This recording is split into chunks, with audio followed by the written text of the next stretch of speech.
Habari nzito.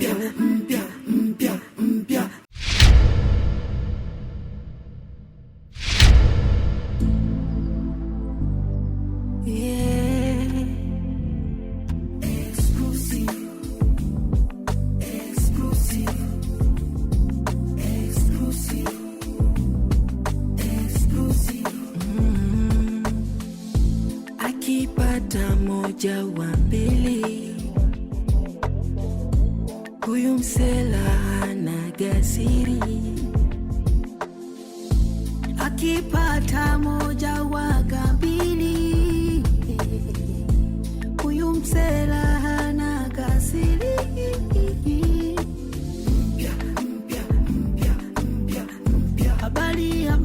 Habari nzito.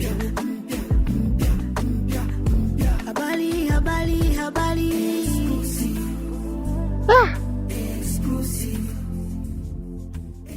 Eti mwanamke kayayuka, maskini ya Mungu. Yaani kuona hela kidogo tu kashapata miguu. Sasa kaenda wapi? Mbona hivi tena? Ila wanawake hawa jamani.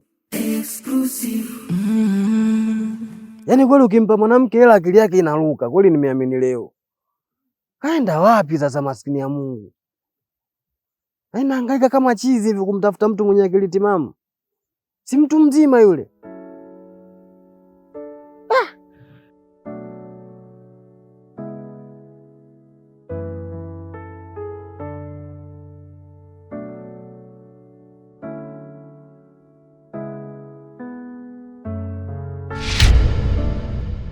Yaani ukiona mwanaume uko njiani yuko nadhifu, basi usafi unaanzia kwa mwanamke. Mwanamke anakuandaa vizuri, unatoka unapendeza.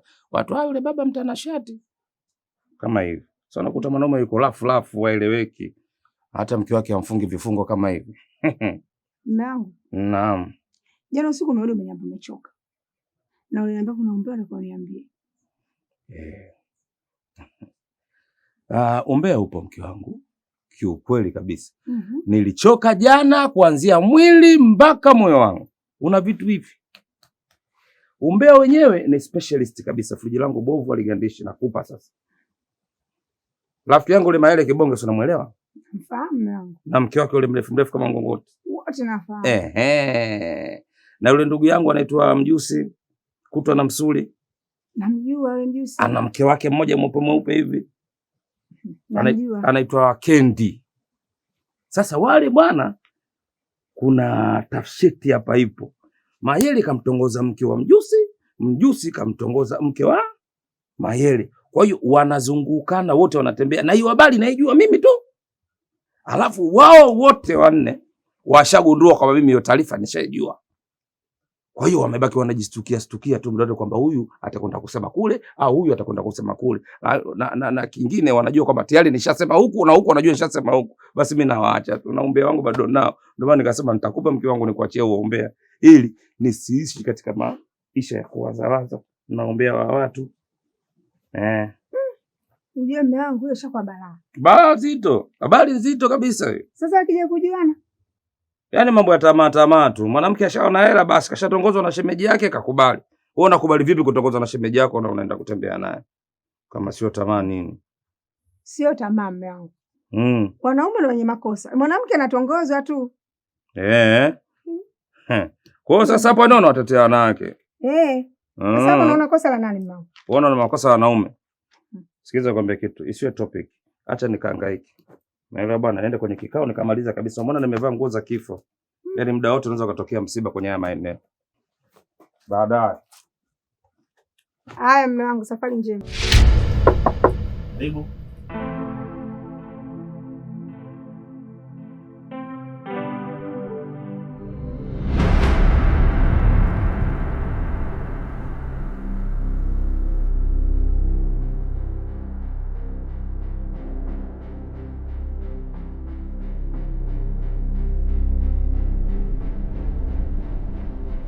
Shemeji.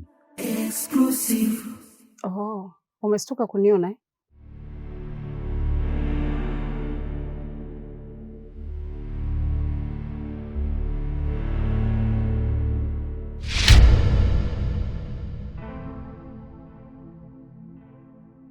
Yaani mpaka tukae kikao bwana. Kwanza mimi ni mwanaume. Mwanaume ukifumaniwa unaomba msamaha, yanaisha. Sana kuona kosa msimamo na ndoa yangu bwana. Kama vile sio baba. Ndio mambo gani sasa? Hapa hakuna jinsi. Yaani kabla mambo hayajawa mengi, bora nimalize kuona kwa mke wangu. Ili kusudi mambo hayajawa mengi. Nimwambie ukweli mke wangu, kila kitu kiwe sawa. Mimi ni baba. Queen, mke wangu. Semaje? Samani, njoo mara moja tuzungumze.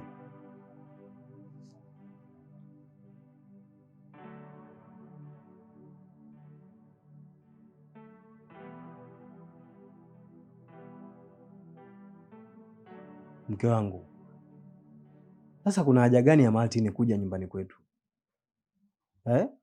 Wakati sisi tuna wazazi, tuna washenga, na hata hao washenga ama wazazi wote hawapaswi kufika hapa. Haya mambo tunaweza tukayamaliza sisi wenyewe. Hakuna haja ya kuita watu wengi mke wangu. Sijui hapo tunachokishindwa hapo ni nini. Mimi niko tayari kuzungumza ukweli. Najua. Lakini mimi ninachotaka aje hapa bwana mweupe aseme ukweli. Yaani yule mimi akishathibitisha ndoa yangu itakuwa nyeupe, kila mtu hapa achanwe. Nisiwe na dukuduku na kitu chochote. Mke wangu, sasa Martin ni wa nini tena?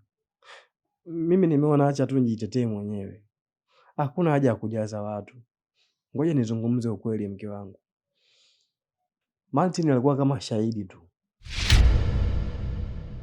Kwani yeye alipofika huko nyumbani amekwambiaje? Na amekwambia chanzo ni nini kimemfanya mpaka aondoke hapa nyumbani? Unajua mimi nimekuja hapa ili kusudi wewe unielezee. Lakini toka nifikia hapo unajing'atang'ata tu, unielezee chochote. Kilichonileta hapa mimi kuja kumwombea mdogo wangu msamaha. Kwa nini umwombee msamaha? Kwa kosa gani ambalo amelifanya? Shemeji, usifanye hasira. Mimi sija hapa kwa shari.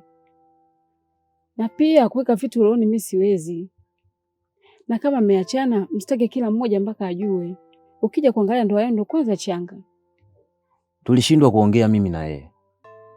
Alivyorudi alileta hasira. Nilimuuliza kuwa umejua, lakini hakunijibu, akaamua kuingia ndani. Mimi hayo yote kanielezea.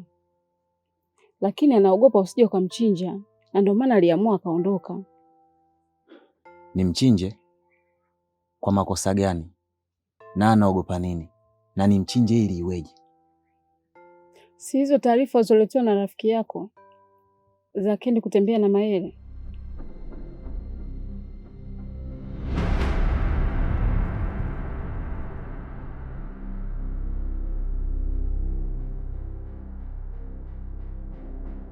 Na yeye ndo aliniona na mke wa mjusi mara 2. Nimetembea na Kendi mara 2 mimi. Unasemaje? Ni kweli mke wangu. Mimi ndo natembea na Kendi. Na Martin alituona mara 2 tu mke wangu.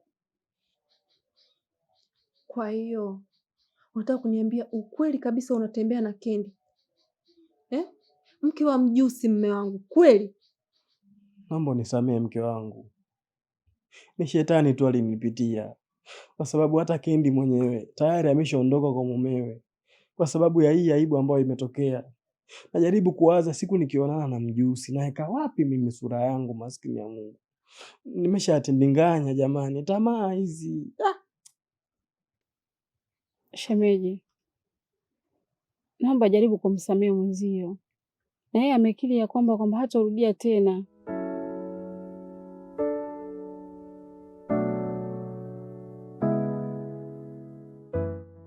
Ametembea mara ngapi na Mayele?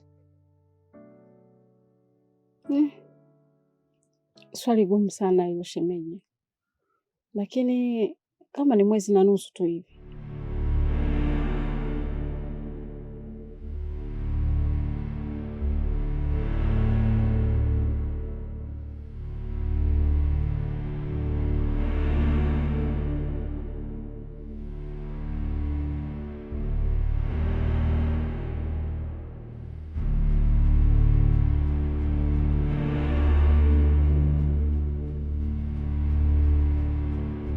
Kwa hiyo ni kweli mume wangu, unatembea na Kendi, mke wa rafiki yako Mjusi.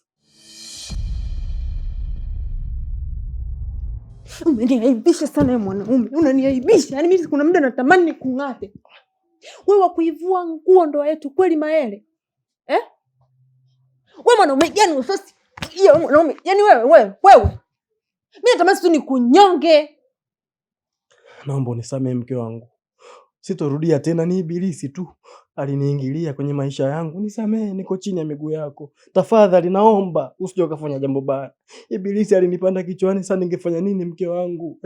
Kelele huko.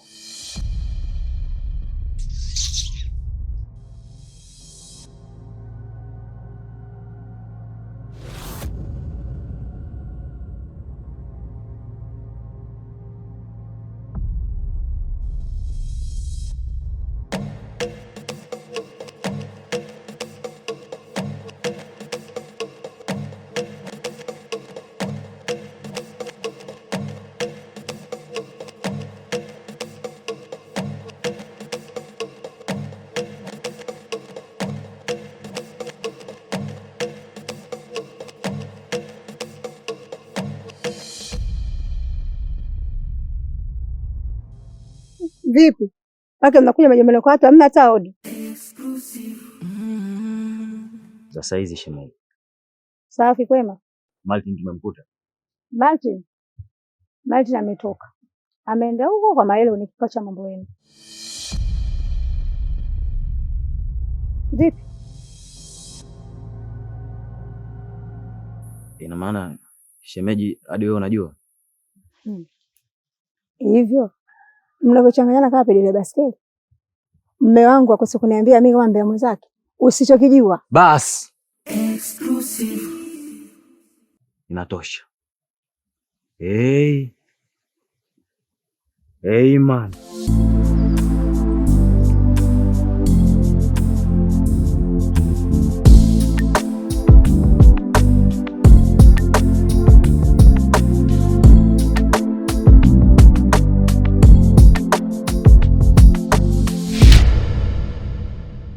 Hivi mume wangu, wewe kule kwenda kutembea na Kendi wewe, Hebu jaribu kupunguza sauti, majirani watanionaje mimi jamani? Niache niongee ili hao majirani pia wajue ujinga wako unaofanya. Kwa sababu mwanaume anijielewa, hawezi kufanya wewe ujinga ambao unafanya wewe. Habari nzito. Maskini we Maele kashageuka kitimoto, maskini ya Mungu. Anajikanga mwenyewe na mafuta yake. Sasa ukishaongea hivyo mimi nakuja kuzungumza kitu gani tena hapo? Si nitoeleweka. Hapo nyamshaelewana tayari. Na kama ungekuwa mjanja na wewe mwanamke, hapo ndio ungeingizia kwa kwamba na mimi jamani, mume wangu Maele natembea na Mjusi. Mnaelewana wenyewe kwa wenyewe. Alafu tuone sasa kama chai je inaweza kupoa kwa upepo wa feni. Exclusive. Habari nzito. Mwanaume ndo kajimaliza hapo, mimi siendi hapo, siingia. Huyu msela na gasiri, akipata moja waga mbili.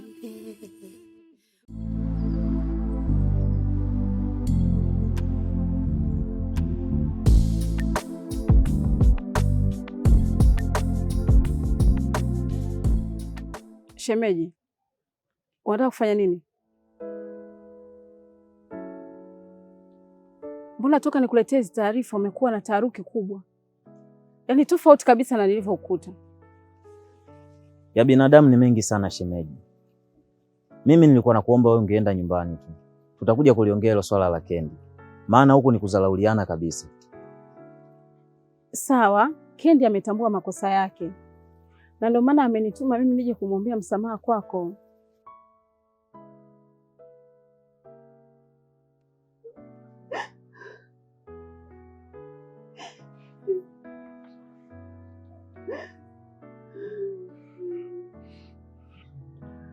Funika kombe mwanaharamu apite mke wangu. Tayari nimeshalitambua kosa langu na ndio maana nimesema ukweli. Yaani wewe mwanaume umekosa haya. Maele hauna hata aibu. Hivi kweli umekosa wanawake wote wa kutembea nao mpaka ukatembea na mke wa rafiki yako? Yaani kiasi gani wewe una haya kwenye hii dunia eh? Ama kweli akufukuzaye kuambii toka. Ilikuwa bahati mbaya tu mke wangu, siwezi nikarudia makosa yangu tena. Alafu kaa ukijua jambo likishasemwa haliwezi kujirudia tena. Naomba nisamee mke wangu, kweli nakiri nimekukosea mno, nisamee. Sawa, nataka unijibu, Kendi umetembea naye mara ngapi? Na kama umeamua kukiri makosa yako yote hapa leo, usije ukanidanganya. Naomba useme kila kitu.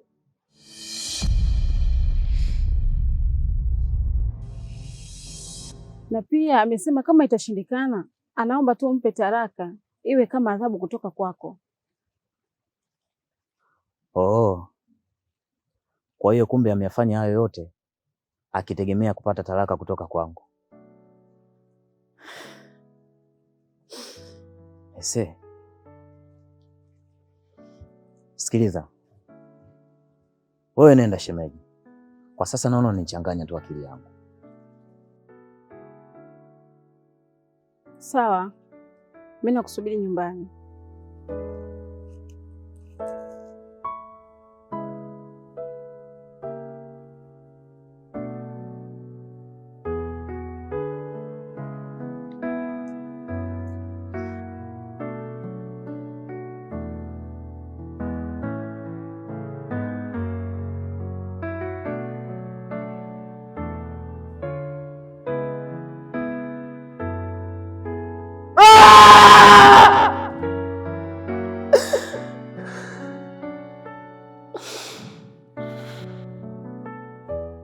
Mara 2.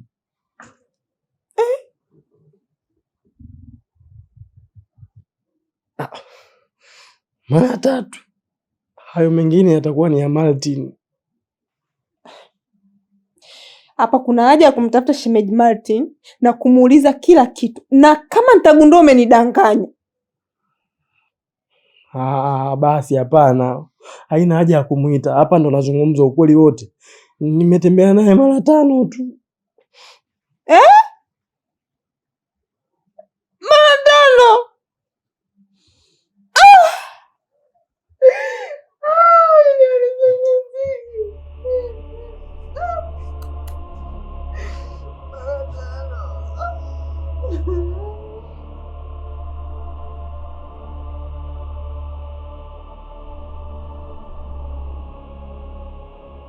Mjusi, kwenye hili usije ukanilaumu hata kidogo, kwa sababu mimi nilitoka huko mbio mbio na kuja pale nyumbani kwako kwa ajili ya kukupa taarifa za mahusiano ya Mayele na mkeo.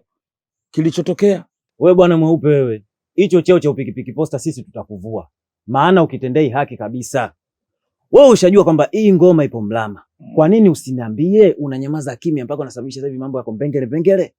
Nakwambiaje? Nafika pale sijaongea kitu chochote, katokea mke wa Mayele ndani. Nasema sasa jamani, mimi naleta umbea tena, umbea wenyewe tena unavurugika tena, unakuja umbea mwingine. Kasema ni exclusive, ni mambo ya habari zito. Mwenzangu upo ndani unachimba mchanga, huku nje michanga ipo kibao. Mpaka kwa nini ukachimbe mchanga wa watu? Umetumia akili hapo? Sasa nikupe habari nzito. Mimi na yule Queen ni kitambo sana, kabla Mayele hajamuoa. Toka tunasoma shule huko. Aya. Kwa hiyo Mayele haiwezi kumuuma sana kama inavyoniuma mimi. Mimi yule mke wangu nimemtoa shamba huko Magoza ndani. Hasiwezekani nakuja kumleta hapa anatakata afu yamchukue kiubwete kiurahisi rahisi tu. Wewe ngoja nikwambie kitu kimoja, na kofia lako kama ganda la chungwa. Mayele ana makosa. Wewe ndo una makosa zaidi. Kwa sababu umechukua mwanamke wa mtu. Halafu umeenda kuingia naye chumbani kwako ambapo wewe unakaa na mkeo kwenye kitanda chako. Hata kama kusema ndo umetoka naye toka zamani, ushaoa tayari. Kumbuka mila na desturi, heshima ya ndoa ya mahusiano yenu, unatakiwa uheshimu. Uweze kumchukua mwanamke mwingine ukamweka kwenye kitanda chako, unajitilia nuksi. Unataka liishe kama unavyotaka?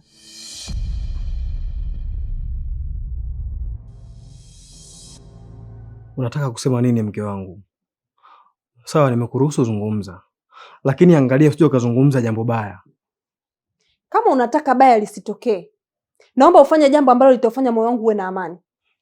Jambo gani? Naomba umuite Mjusi na umweleze kila kitu, tena ikiwezekana muombe na msamaha kwa hili jambo. Hapana, Siwezi Queen. Hapo ni sawasawa na kuchochea mkaa wa moto. Sijui umeelewa? Siwezi nikakubali, huu ni udhaifu kwa upande wangu. Yaani nimeshakuomba msamaha wewe, inatosha. Hao wengine mimi siwezi. Nimuite Martin, nimuite na Mjusi, niwasujudie, niwaombe msamaha? Hapana Queen, utanisamehe katika hili. Kwa unataka kusema nini Maele? Kwamba wewe na yule mwanamke bado mna mahusiano, si ndio? Au bado unampenda sana Kendi?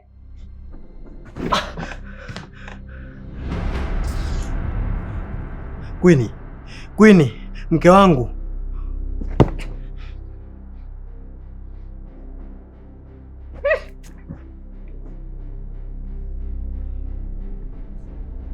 Wewe ni mkubwa na una akili timamu. Vitu unavyovifanya lazima ujue kabisa kwamba hili ni baya, hili ni zuri. Ukilikosea umetogea matilio. Nakwambia kabisa. Hapo umekosea. Sema hapo kweli nimekosea. Mission failed. Sasa kaa kwa kutulia. Fanya kama akijatokea kitu chochote. Hela mshanipa na mnataka nikae upande wenu. Usije ukalipuka na maneno yako baada ya kujua hilo swala la mkeo kutembea na Mayele. Kaa kwa kutulia kimya. Kwa sababu Mayele akija akistukia na yeye wewe unatembea na mke wake, anakuchinja.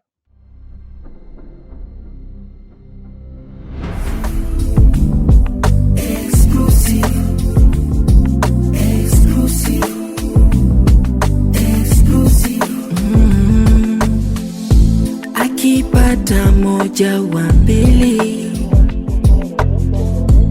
huyu msela hana gasi.